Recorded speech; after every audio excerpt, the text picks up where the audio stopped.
All of you students, I am T. Rupavali, lecturer in physics, SKSD Mahila Kalasala Tanuku. Third unit diffraction. Today topic is third unit. Third unit మనం already second unit complete చేసుకుని third unit కి enter అయ్యాము. Diffraction. In third semester physics and paper 3 optics. Okay.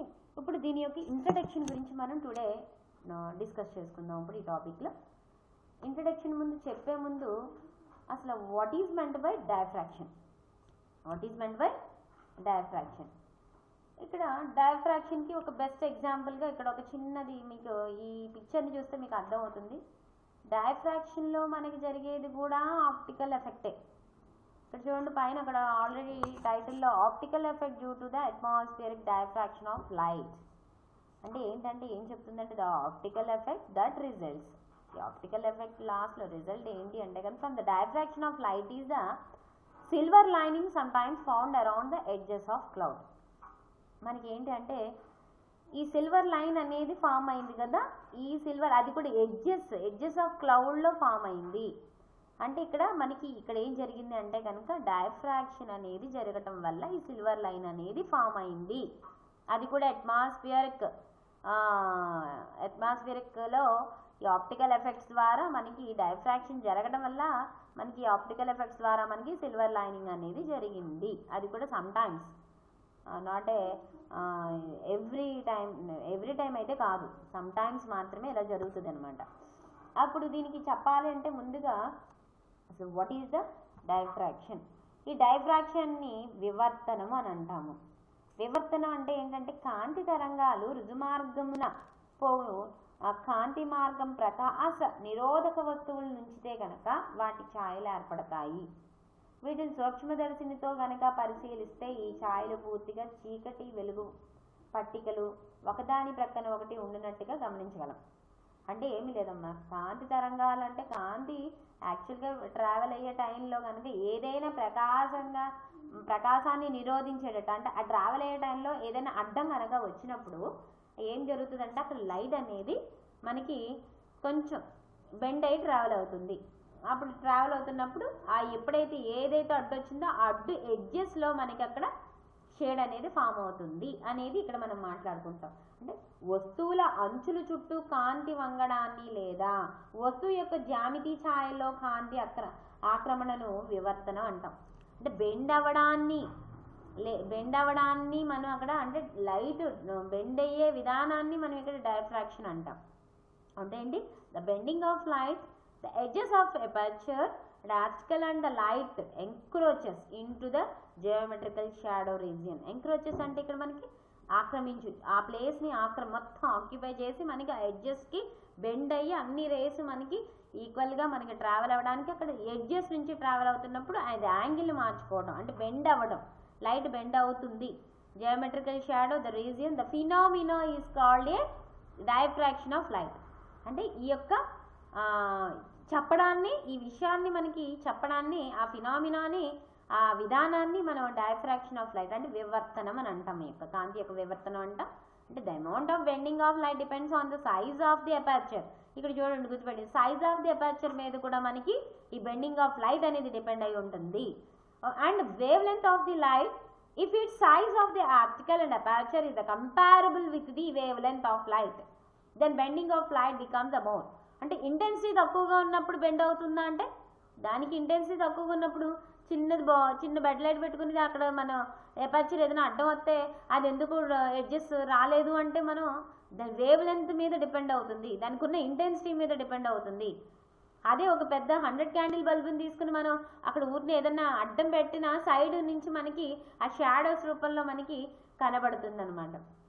చిన్న bed light ముందు మనం అడ్డం పెట్టేస్తే ఎందుకు రాలేదు అంటే అక్కడ డైఫ్రాక్షన్ ఎందుకు జరగలేదంటే దాని యొక్క ఇంటెన్సిటీ దాని యొక్క wave length light race travel అయ్యే వేవ్ లెంత్ తక్కువ ఉండడం వల్ల అంటే డిక్రీజెస్ అంటే తక్కువ ఉండడం వల్ల మనకి అక్కడ ఫామ్ అవుతుంది డైఫ్రాక్షన్ ఆఫ్ ప్యాటర్న్. అదే ఇక్కడ మనకి చెప్తుంది అనమాట.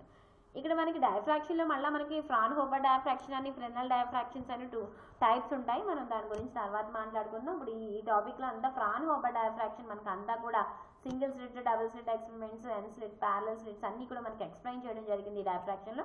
వాటి గురించి మాట్లాడతాం మనం. అంటే ఫ్రినల్కి ఫ్రాన్హోఫర్కి మధ్య డిఫరెన్సెస్ కూడా మీకు మధ్యలో డిస్కస్ చేయబడుతుంది. నెక్స్ట్ ఇప్పుడు ఇక్కడ చూడండి, ఇదే సేమ్ ఇప్పటిదాకా చెప్తున్నదే సేమ్ సిల్వర్ లైన్. ఇక్కడ మనకి చిన్న సింపుల్గా మనం ఒక లైట్ దగ్గర ఏంటి ఇక్కడ చూడండి, ఇక్కడ ఉంటుంది already. The very simple demonstration of the diffractions can be conducted by holding your hand in front of light source and slowly closing two fingers while observing the light transmitted between them.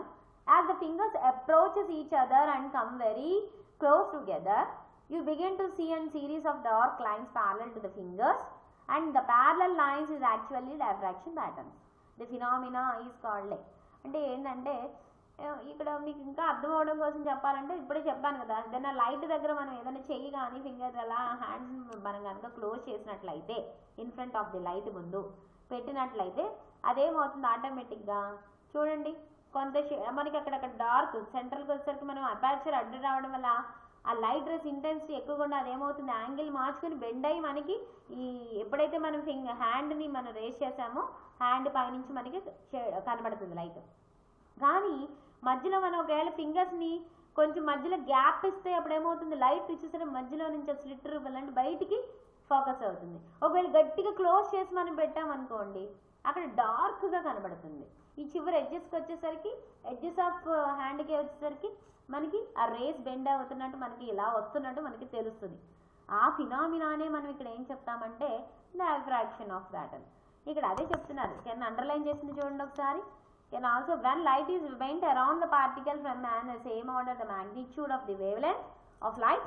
Example గా ఇక్కడ clouds ఇప్పుడే already నేను మీకు explain చేశాను కదా, sun rises ఇది sunset అనమాట. See మీద ఉన్న క్లౌడ్ స్కైలో సన్సెట్ అవుతున్నప్పుడు ఆ రేస్ మనకి క్లౌడ్స్ అడ్డం ఉండడం వల్ల ఆ క్లౌడ్స్ నుంచి మనకి బెండ్ అయ్యి side edges of the clouds నుంచి మనకి షేడ్ అనేది కనబడుతుంది. ఆ షేడ్ కూడా మనకి సిల్వర్ లైన్, ప్రతి క్లౌడ్కి చూసారు సిల్వర్ లైన్ బార్డర్ అనేది ఫామ్ అయింది. ఎందుకంటే కనుక ఆ రేస్ ట్రావెల్ అవ్వకుండా అక్కడ అడ్డం ఉండడం వల్ల అదేమవుతుంది ఆటోమేటిక్గా రేస్ అక్కడికే మనకి ఇక్కడ డైరెక్ట్ ఇంకా అడ్డం ఉంది కదా అని అక్కడికి ఆగిపోకుండా మనకి ఇక్కడ డైరెక్షన్ మార్చుకున్నాయి అనమాట. The bend of light travels is phenomena is called a diffraction of light. అది ఇక్కడ మనకి silver lining of sunset is cloud we have often referred to as a silver lining illustrate the figure and the beautiful sunset figure అన్నమాట ఇది. ఓకేనా, next ఇక్కడ bending of light కన్నా ముందు చూడండి ఒకసారి, ఇది చూడండి. ఈ డైఫ్రాక్షన్లో కూడా మనం మాట్లాడుకోబోయేది ఏంటంటే విబ్జిఆర్ ఫామ్ అవుతుంది.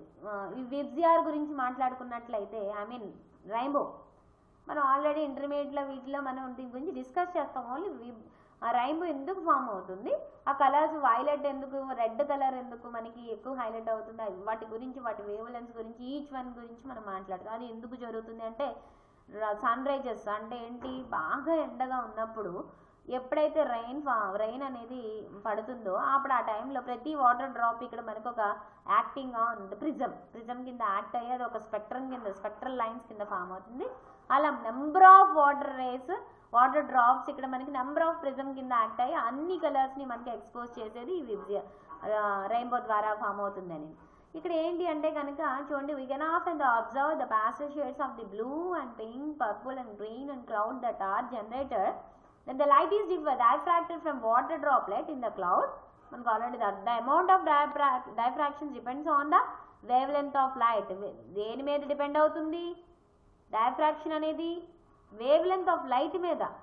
with the shorter wavelength being the diffract the greater angle than longer ones affect blue and violet light are diffracted the higher angle of the red light. అంటే ఏంటి, వేవ్ లెంత్ మీద depend అవుతుంది కాబట్టి red అనేది మనకి wave length ఎక్కువ ఉన్నా కూడా మనకి బాగా కనబడుతుంది, ఎక్స్పోజ్ అవుతుంది అనేది అనమాట. విబ్జిఆర్లో తెలుసు కదా, రెడ్ కలర్కి వేవ్ లెంత్ ఎక్కువ ఉంటుంది వైలెట్ కలర్ కన్నా, బ్లూ కలర్ వైలెట్ కలర్ కన్నా.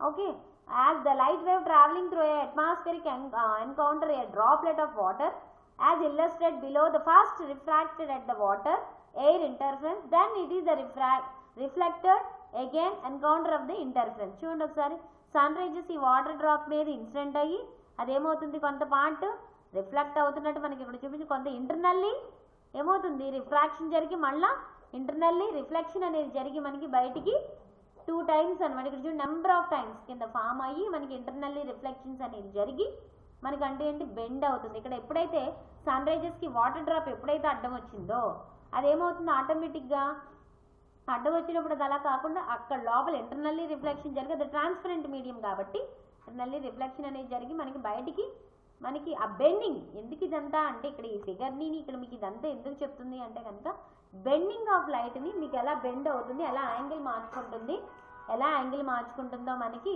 చూపించడం అనమాట. ఓకే, ఎలా యాంగిల్ మార్చడం, ఈ యాంగిల్ బెండ్ చూసారు ఎలా బెండ్ అవడం ఇవన్నీ ఇక్కడ క్లియర్గా ఈ పిక్చర్లో చూపించడం జరిగింది. అదే ఇక్కడ మనకి ఈ ఫినామినానే డైఫ్రాక్షన్ అని అంటాం, కలర్స్లో అయినా ఏదైనా మనకి ఇక్కడ. ఇప్పుడు చూడండి next bending of light waves అంటే ద డైఫ్రాక్షన్స్ డిఫైన్ ఏంటి అంటే కానీ the bending of light of the edges of aperture around the optical whose dimension comparable the wavelength of the incident light. ఇక్కడ చూసినట్లయితే ఇక్కడ సోర్స్ ఒక white light source తీసుకుంటున్నాం.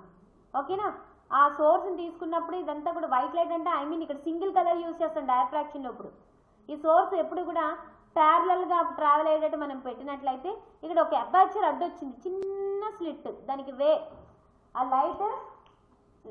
Light travel అవ్వడానికి చిన్న స్లిట్ అంటే ద్వారం అనమాట. చిన్న ద్వారాన్ని మనం ఇక్కడ రిలీజ్ చేస్తే అదేమవుతుంది చూడండి, ఇలా ట్రావెల్ అయ్యి మనకి ఆటోమేటిక్గా యాంగిల్ బెండ్ అయ్యి యాంగిల్ ఆటోమేటిక్గా మార్చుకుందా లేదా ఈ ఫిగర్లో మీకు అర్థమైపోతుంది క్లియర్గా. The bending of light, the edges of aperture and obstacle and the light and light if it is the size of aperture and comparable with the wavelength of light, the bending light becomes a more. The bending of becomes a more. Bending of light is become the more. Next ఈ ప్రకారంగా చూసినట్లయితే next ఇది కూడా చూడండి, ఇక్కడ కూడా light అనేది ఎలా ట్రావెల్ అవుతుంది మీకు ఇందాక మాట్లాడుకున్నప్పుడు dark and bright bands form అవుతాయి అని చెప్పి ఉన్నాం కదా. అంటే ఎప్పుడైతే మనం స్లిట్ ఎదురుగుంటా ఉన్నది మ్యాక్సిమా ఇంటెన్సిటీతో ఉంటుంది కాబట్టి సెంట్రల్లో ఎప్పుడు కూడా హైయెస్ట్ ఇంటెన్సిటీ హైయెస్ట్ మ్యాక్సిమా అంటే బ్రైట్ కొన్ని dark bright dark bright dark ఇక్కడ బ్యాండ్స్ కింద ఫామ్ అవుతుంది కదా. అది డైఫ్రాక్షన్ యొక్క ప్యాటర్న్. అంటే ఏంటి, ఎప్పుడు ఏదో సెంటర్లోనే ఓన్లీ డార్క్గా ఉండి పక్కనంతా డార్క్ బ్యాండ్స్ ఉంటాయి అని కాదు. ఇక్కడ డైఫ్రాక్షన్ యాంగిల్ మార్చుకోవడం వల్ల డిఫరెంట్ స్లిట్స్ ద్వారా మనకి ఇక్కడ సింగిల్ స్లిట్ కాబట్టి ఇక్కడ సెంట్రల్ మ్యాక్సిమా, తర్వాత మినిమా అయ్యి మళ్ళీ మ్యాక్సిమా అయ్యి మినిమా అయ్యి మ్యాక్సిమా అయ్యి మినిమా. అంటే సెంటర్ దాన్ని ఏమో ప్రిన్సిపల్ మ్యాక్సిమా అంటాము, ఫస్ట్ సెంటర్ మ్యాక్సిమా ఇక్కడ సెకండరీ మ్యాక్సిమా, ఇటు సైడ్ సెకండరీ మ్యాక్సిమా. ఇది డైఫ్రాక్షన్ మీకు ఎలా జరుగుతుంది స్లిట్స్ ద్వారా ఎలా చెప్తుందంటే ఇదంతా కూడా మనకి ప్రొసీజర్ని ఫ్రాన్హోఫర్ సింగిల్ స్లిట్ ద్వారా మనకి single slit double slit and parallel slits రూపంలో మనకి డైఫ్రాక్షన్ ఎక్స్ప్లెయిన్ చేస్తాం. ఇది దీనికి సంబంధించిన ఇంట్రడక్షన్. ఓకే, ఈ డైఫ్రాక్షన్లో మొత్తం మనకి ఈ ప్యాటర్న్.